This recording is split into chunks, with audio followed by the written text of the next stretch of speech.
This is Ginny Brant with Unleash Your God-Given Healing. Today we're going to look at the overlooked kitchen utensil proven to release microplastics. In previous videos, I've informed you about the dangers of plastics, the types of plastics, and how to reduce plastics in your life. Then one day, I realized there was a plastic lurking before me that I'd completely overlooked. I'd used to avoid recipes that involved lots of cutting and chopping. Now that I know the amazing benefits of the phytochemicals and the antioxidants and fiber in these chopped plants, I'm now chopping and cutting more than ever before. As I looked at what I was chopping, it hit me. I'm using a plastic chopping board to dice these fruits and vegetables? Is this releasing microplastics into my food and into the air? So that investigative researcher in me drove me to the research, and this is what I found out about plastic cutting boards and which boards are the safest to use. Microplastics are tiny plastic pieces less than 5 millimeters in size that can take hundreds, even thousands of years to decompose. Meanwhile, they're polluting the environment, having been found in the air, water, and soil. You can't see them, but they can be seen through the lens of a microscope. Today, with new detection methods, microplastics have been found, unfortunately, in our lungs, in our blood, in almost every part of our bodies as well. Yes, these microplastics are contaminating our precious bodies. And what does that do to them? Honestly, we're not quite sure. We know it's not good. According to recent research in 2023, the commonly used plastic cutting board, and here's mine that I used for many years, pose a major health hazard. A peer-reviewed study published in the Journal of Environmental Science and Technology found that plastic cutting boards may lead to significant amounts of microplastics in our food. This study found that chopping vegetables and other items on both polyethylene and polypropylene plastic boards releases microplastics that can cling to our foods. An earlier study in 2022 found that chopping meat on plastic boards releases microplastics into them as well. Then I began to wonder, how many microplastics are released when I use my plastic chopping board?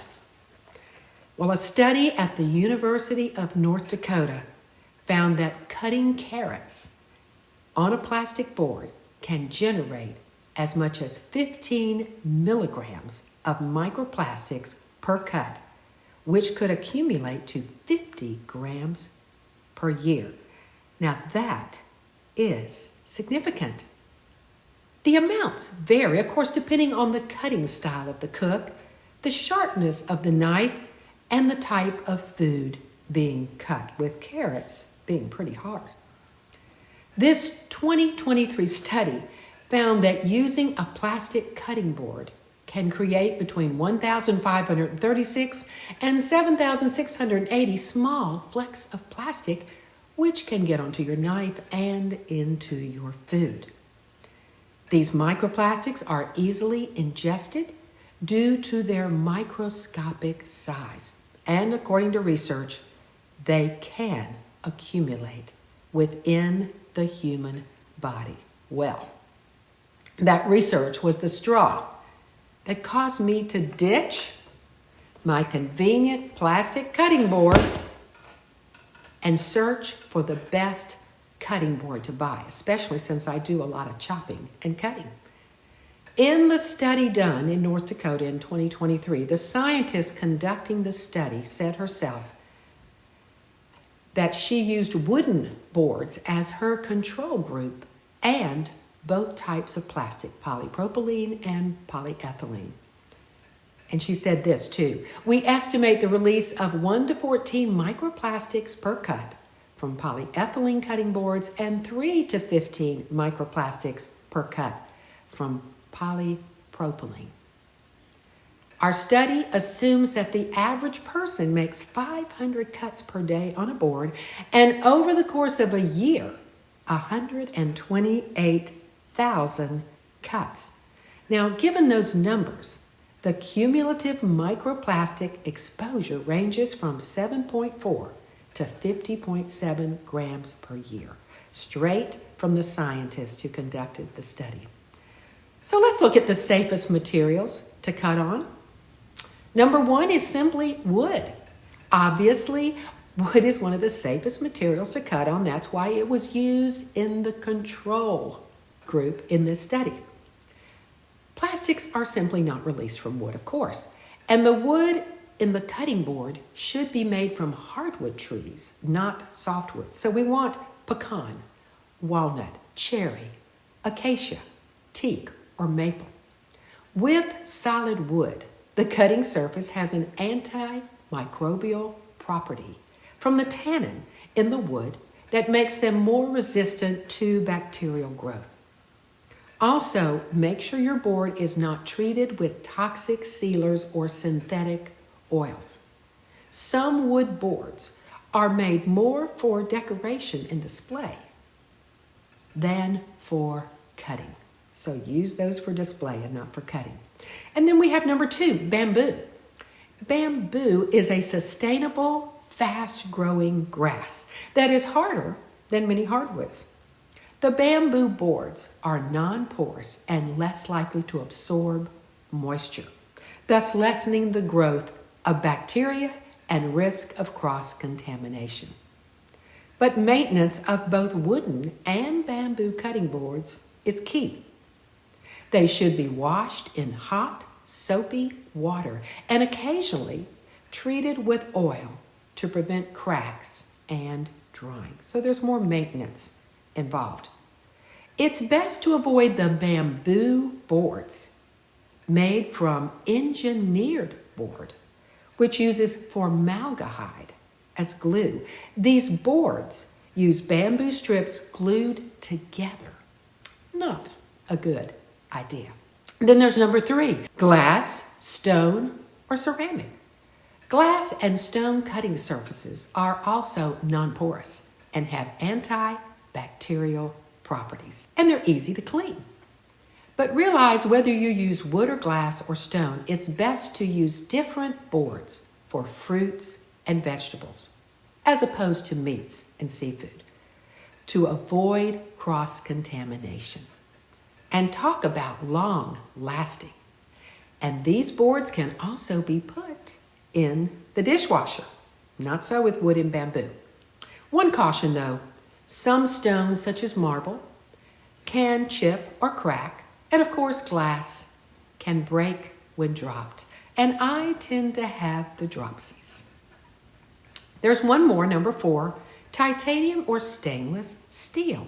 Now, I've never actually seen these before, but they are just beginning to hit the market and would not be releasing microplastics or any toxins into your food. These can be put in the dishwasher.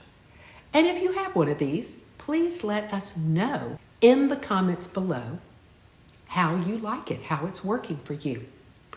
Well, after my research, guess which cutting board I bought after deciding not to use my plastic board anymore. I went with acacia wood. And here it is. It just arrived last week. I have one for fruits and vegetables and one for meats and seafood. Again, keeping them separate.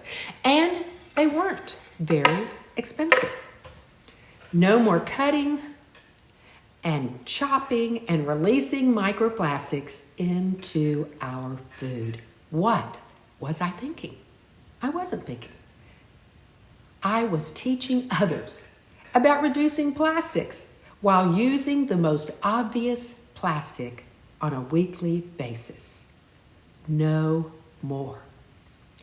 So look back over this video carefully and decide which one is for you if you, like me, have been using a plastic cutting board. We keep learning new things every day. And I hope this information has been valuable for you. Please subscribe to my YouTube channel, like this video, and click the notification bell so you will know when I post new and valuable information. Until next time, here's to healthy cutting. All those wonderful fruits and vegetables that God has given us. Here's to cutting them without microplastics. And may God bless.